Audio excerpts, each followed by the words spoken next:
सभी छोटे बड़े श्रोताओं को सुनीता भटनागर का प्यार भरा नमस्कार। ऑडियो स्टोरीज के हमारे चैनल कहानी जगत में आप सभी का स्वागत है। हिंदी कहानियों की श्रृंखला में आप सुन रहे हैं बेताल भट्ट जी द्वारा रचित बेताल पच्चीसी पर आधारित कहानियां। इसी श्रृंखला में प्रस्तुत है तीसरी कहानी। वर्धमान नगर में रूपसेन नाम का राजा राज्य किया करता था। एक दिन उसके यहाँ वीरवर नाम का एक राजपूत नौकरी के लिए आया। राजा ने उससे पूछा कि उसे खर्च के लिए क्या चाहिए, तो उसने जवाब दिया, 1000 तोले सोना। सुनकर सबको बड़ा आश्चर्य हुआ। राजा ने पूछा, तुम्हारे साथ कौन कौन है? उसने जवाब दिया, मेरी स्त्री, बेटा और बेटी। राजा को और भी अचंभा हुआ। आखिर 4 जने इतने धन का क्या करेंगे? फिर भी उसने उसकी बात मान ली। उस दिन से वीरवर रोज 1000 तोले सोना भंडारी से लेकर अपने घर आता। उसमें से आधा ब्राह्मणों में बांट देता, बाकी के 2 हिस्से करके एक मेहमानों को, वैरागियों को और सन्यासियों को देता और दूसरे से भोजन बनाकर पहले गरीबों को खिलाता। उसके बाद जो बचता उसे स्त्री बच्चों को खिलाता और आप खाता। काम यह था कि शाम होते ही ढाल तलवार लेकर राजा के पलंग की चौकीदारी करनी थी। राजा को जब कभी रात को जरूरत होती वह हाजिर रहता। एक आधी रात के समय राजा को मरघट की ओर से किसी के रोने की आवाज आई। उसने वीरवर को पुकारा तो वह आ गया। राजा ने कहा, जाओ पता लगा कर आओ कि इतनी रात गई यह कौन रो रहा है और क्यों रो रहा है। वीरवर तत्काल वहां से चल दिया। मरघट में जाकर देखता क्या है कि सिर से पांव तक एक स्त्री गहनों से लदी कभी नाचती है, कभी कूदती है और सिर पीट पीट कर रोती है, लेकिन उसकी आंखों से एक बूंद आंसू की नहीं निकलती। वीरवर ने पूछा, तुम कौन हो, क्यों रोती हो? उसने कहा, मैं राजलक्ष्मी हूँ। रोती इसलिए हूँ कि राजा विक्रम के घर में खोटे काम होते हैं, इसलिए वहां दरिद्रता का डेरा पड़ने वाला है। मैं वहां से चली जाऊंगी और राजा दुखी होकर 1 महीने में मर जाएगा। सुनकर वीरवर ने पूछा, इससे बचने का कोई उपाय है? स्त्री बोली, हाँ है। यहाँ से पूरब में 1 योजन पर एक देवी का मंदिर है। अगर तुम उस देवी पर अपने बेटे का शीश चढ़ा दो तो विपदा टल सकती है।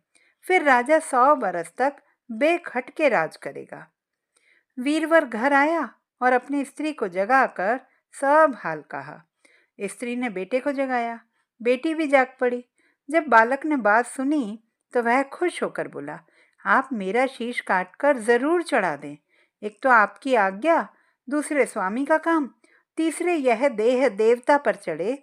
इससे बढ़कर बात और क्या होगी? आप जल्दी करें। वीरवर ने अपनी स्त्री से कहा, अब तुम बताओ। स्त्री बोली, स्त्री का धर्म पति की सेवा करने में है। निदान 4 जने देवी के मंदिर में पहुंचे। वीरवर ने हाथ जोड़कर कहा, हे देवी, मैं अपने बेटे की बलि देता हूँ। मेरे राजा की 100 बरस की उम्र हो। इतना कहकर उसने इतने जोर से खांडा मारा कि लड़के का शीश धड़ से अलग हो गया। भाई का यह हाल देखकर बहन ने भी खांडे से अपना सिर अलग कर डाला। बेटा बेटी चले गए तो दुखी माँ ने भी उन्हीं का रास्ता पकड़ा और अपनी गर्दन काट दी। वीरवर ने सोचा कि घर में कोई नहीं रहा तो मैं ही जीकर क्या करूँगा। उसने भी अपना सिर काट डाला। राजा को जब यह मालूम हुआ तो वह वहां आया। उसे बड़ा दुख हुआ कि उसके लिए 4 प्राणियों की जान चली गई। वह सोचने लगा कि ऐसा राज करने से धिक्कार है। यह सोचकर उसने तलवार उठा ली और जैसे ही अपना सिर काटने को उद्यत हुआ कि देवी ने प्रकट होकर उसका हाथ पकड़ लिया। देवी बोली, राजन, मैं तेरे साहस से प्रसन्न हूँ। तू जो वर मांगेगा सो दूंगी। राजा ने कहा, देवी, तुम प्रसन्न हो तो इन 4 को जिंदा कर दो।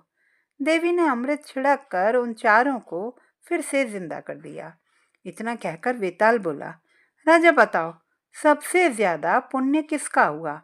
राजा बोला, राजा का। वेताल ने पूछा, क्यों?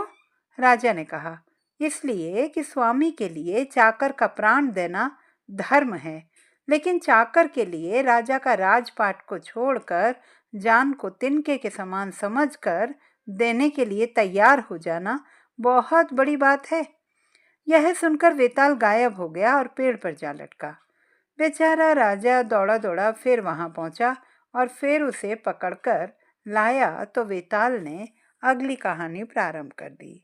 तो दोस्तों, ये थी हमारी आज की कहानी। आपको कैसी लगी कमेंट बॉक्स में लिखना ना भूलें।